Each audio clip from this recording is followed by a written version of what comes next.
Hey everyone, it is tea time with the diva. Grab your tea, grab your coffee, because we're going to get into it. This tea time is dedicated to Diddy. There's an ex Playboy model. Her name is Rachel Kennedy. She said she met Diddy when she was underage. And she also said, that the moment she met him, she knew he was kind of sinister, kind of shisty. The thing is, if you knew this man was sinister, shisty, and you were underage, why did you still go to the party? Why would you still be around him? Did your parents not teach you about stranger danger? Well, listen, guys, we're going to go ahead and get right into her story and hear her speak in her own words. She called Diddy the puppet master. Let me tell you, a lot of people are saying that, all of Diddy's flunkies, all the ones that helped him do what he wanted them to do, was controlled by Diddy. But I will always go back to 50 Cent when it comes to these situations. There are people that just said no to Diddy.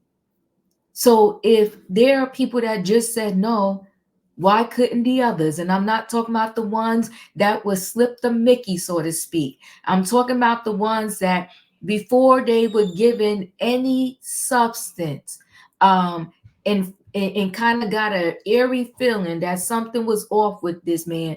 Why didn't they just run? Let's share a screen and get into this Rachel Kennedy, I believe her name is, story. Okay, let's hear her. I was 16 years old. My friend and we were just floating downtown Toronto, and we're like, oh, I wonder if there's any celebrities in town. And someone told us P. Diddy was in town. At the time, his name was Puff Daddy. So it was Puff Daddy. We're like, oh, okay, where is he going to be? We're like, he's going to be at HNB. So we're like, oh, sure, let's go there. He wasn't there when we got there. He was a little bit late. We were waiting there in line with other people. They gave us some gift cards because he was late. It was supposed to start at 6, but it started at 8. We got our autographs first, and then um, my friend asked him what hotel he was staying at. He's like, actually, I'm having a party and you girls should come. I told him, we don't have our IDs, like we're underage. He's like, oh, I don't check IDs at my party. She told him at 16, I'm underage. We don't have IDs. And he was like, oh, don't worry about the IDs. Girl, let's listen. And I was like, okay, but we're underage. Like, how are we gonna get in if they ask for IDs? Like, no, it's gonna be at the hotel. And then he's like, he's gonna give you details. And he pointed towards his one of the security guards to give us details so that we could get out of the way so the others can get their autographs. When I first initially met him, like when we went up, I didn't like his energy. There was something about his energy to me that was off. Sean wasn't even there She didn't like his energy, but she went ahead and went to the party. when we first went into the party. It wasn't until about like 10, 15 minutes after where he came in. He talked to a bunch of people, said a bunch of stuff. Like, I'm like, oh, yeah, remember we sang for you? And he's like, yeah, you need to ditch your friend. She sucks. And then after, I'm like, she was right there when he said this also. I'm like, did she just hear that too? Like, and then after I just went to mingle, talked to a few NBA players, some other artists that were there that are very, very well known now. But yeah, and I'm sure that wasn't their last Diddy party as well. So he talked about my eyes, my complexion, but he didn't really like, it was creepy. Like it was creepy. He's like, oh yeah, you have beautiful green eyes and your complexion's very nice. And then he touched my cheek and I was like, that's where I was like, and one of the security guards did the same thing and he kept calling me a dime. He's like, you're a dime, you're a dime. There was pills on the table, there was weed.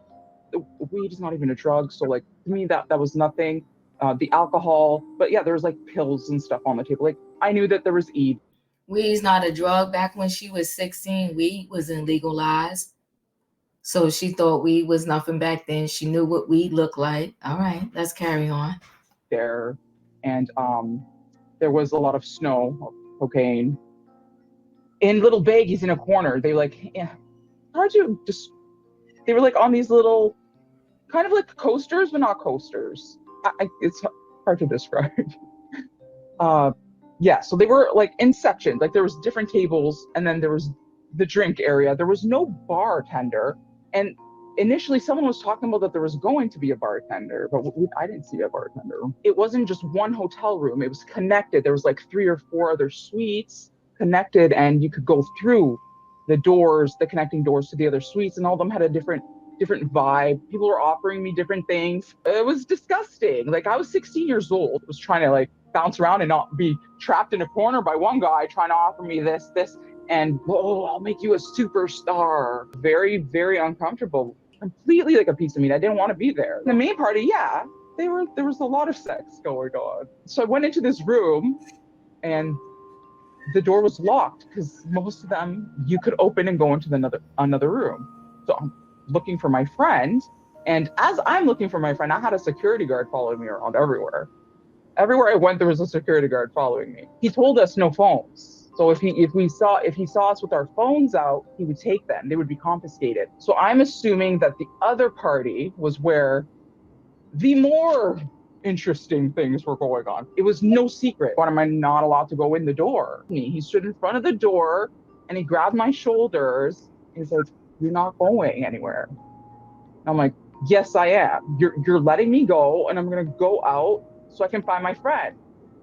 And he's like, "No, you have to wait here until Puffy comes back, and then you'll get to be invited to the party." I'm like, "You need to let go of me before I tell my dad, and he will come and deal with you guys." I managed to get out of this party. I saw him coming out of the other one, Sean. He was coming out of the other door where the security was, and he was kind of running towards me.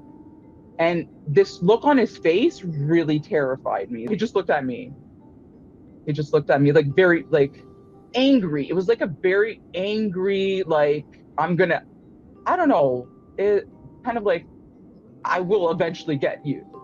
Like, I don't know, that kind of vibe. Like there was this, it's hard to explain, but I'm sure many others can explain that look of just like I was in trouble for leaving. Like it was just horrible. And then I was just praying that the elevator was going to come and I didn't have to talk to him. Like I didn't want to interact with him at all at that point. And finally the elevator came, and the hotel security guard and the manager, I think it was the concierge or security guard, one of the two, they came and they told him to turn on the music. So I was like, "Oh my God. Thank you, Lord." And I ran into the elevator. This has been an open secret in the industry. Everyone knew it was only a matter of time. He himself even knew it was only a matter of time before he was caught.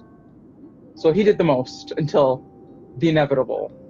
I was happy that, finally people are going to get justice. Maybe now the industry is going to change for the better because we're able to speak about it. It's not only for what he did to Cassie. Cassie was the catalyst for the sealing of Diddy's fate. She was a catalyst, and I'm so grateful that she did come out. I should have said something. I should have said something to the hotel, but I'm 16 years old and I was like a huge celebrity. Everyone was talking about that party for months after. Whew. All right. So Diddy cult, puppet master. Diddy behaved like a cult leader, says ex-Playboy model Rachel Kennedy, who went to the freak-off sex party. The rapper has denied all the allegations against him and remains in jail after being twice denied bail. I want to say tomorrow is another bail hearing.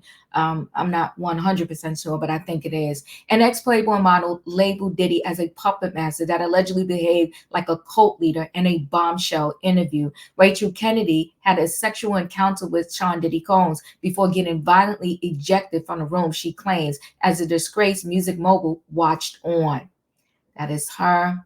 That's a depiction of him at one of his hearings, artist drawing. The disgraced music mogul, 54, is currently being held in a Brooklyn jail cell as he faces criminal charges of sex trafficking and racketeering. Speaking on the Daily Mail podcast, The Trial of Diddy, ex-model Rachel Kennedy says she met Combs in 2000 while she worked as a dancer at a topless club in Seventh Heaven in Tokyo, Japan. After Combs visited the club, Rachel said he invited her and a couple of her friends to a party in his hotel room. It was here that Combs allegedly took Rachel and another woman into a bedroom where he proceeded to get naked and were instructed to go down on him. Rachel clarified that the encounter was consensual and that there was nothing forceful about it. Following the sexual encounter, Rachel claims an unnamed person entered the room and enraged and proceeded to violently eject the woman from the room while Combs allegedly looked on. Rachel said the unnamed person was just so violent and so angry. She added, "We just couldn't believe that's what was happening. We were in shock. First of all, how does he have that much access to Puff Daddy's room? That's the first thing I thought. How does he just come in like that?" Reflecting on the violent experience with Combs' posse, she alleges that the musician teaches them the behavior as he's their boss. She said he's a puppet master of this, and this is why people think it's okay because he's teaching them this kind of behavior is acceptable. Diddy didn't raise these people though. So somebody can come up to me, whether they my boss or not, and they can ask me or tell me to engage in this, that, and the other. But at the end of the day, if that's not me, that's not my morals, that's not what I was raised on, I'm gonna be like, deuces, this ain't what I signed up for. He's like a cult leader, and these people are his disciplines. Is it disciplines? Yeah. Rachel also mentioned that gut wrenching video showing Combs physically assaulting his then girlfriend Cassie in a hotel hallway in relation to her own violent experience with the music mogul's people. Speaking more widely about the accusations against Combs, she added, his people, if not physically participating in this, they're participating and just knowing. Before the violent encounter, Rachel claims that when she entered Combs' hotel room, a Jennifer Lopez music video was playing on TV on a bizarre, continuous loop, which she called creepy. Combs and Lopez were dating at the time, and he was one of the producers who worked on her debut album on the sixth previous year. Combs' representatives have been approached for comment. The rapper has denied all allegations against him, and he remains in jail after being twice denied bail. For more than a decade, the billionaire producer used to invite Hollywood A-listers to his legendary bashes. None of the celebrities in attendance to Diddy's parties have been accused of any wrongdoing. There's also no suggestion that any celebrities or partygoers were aware of the music mogul's alleged abuse. It comes after male escorts claiming to have taken part in Diddy's freak-offs have been reportedly spilling intricate details to the feds on the debauched sex parties, a source said. The men, around 20 at the time, were all too happy to talk and seemed to have vivid and similar memories of the wild bashes, including the drugs that were allegedly supplied. A federal law enforcement source digging into the parties has now said they have been interviewing the male escorts, now in their 40s. The performers were asked about their recollections of the freak-offs, what they were paid to do, and what else was involved, the source said. The insider told the New York Post. They are all too happy to talk. I'm surprised how many of them can recall intricate details about what happened.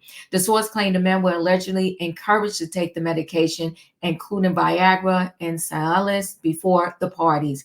They were expected to perform and were told if they didn't perform, they'd be thrown out of the party and not paid, the New York Post source continued. Investigators are yet to determine whether any of the performers in Diddy's freak-offs were illegally coerced to perform or underage. The U.S. Sun has approached representatives for Combs for a comment. What are Diddy's freak-offs? According to the prosecutors, Combs threw wild parties he called freak-offs, where he would fly in sex workers for days for rauncous sections. However, once the party workers would be coerced through money and intimidated into performing sick, non-consensual acts, the indictment claims. Combs organized and directed these parties in part, prosecutors allege, so he could record sex acts while he pleasured himself. After days of nonstop drug use and drinking, participants were often mailed IV bags to help recover from the rivalry, the indictment claims. But my thing is, if you mail the IV bag, the average person doesn't know how to insert a needle into themselves and just administer this IV bag themselves. So it's interesting that they would mail IV bags to help them recover. The indictment references key pieces of evidence federal agents found during the raids of the rapper's homes in Los Angeles and Miami Beach, Florida. According to the indictment, the rapper had 1,000 bottles of lubricant and baby oil in his homes, alongside a stash of narcotics that were used during the as parties. Agents also found 3 AR-15s with their serial numbers defaced and a drum magazine, the indictment says. But Combs' attorney has spoken out to the claims to claim the cops are targeting the sick rapper due to his race. Lawyer Mark told TMZ that the feds are just looking to take down Combs because he's a successful black man. He claims the investigators couldn't find anything related to his taxes or business, so they looked elsewhere, to his bedroom.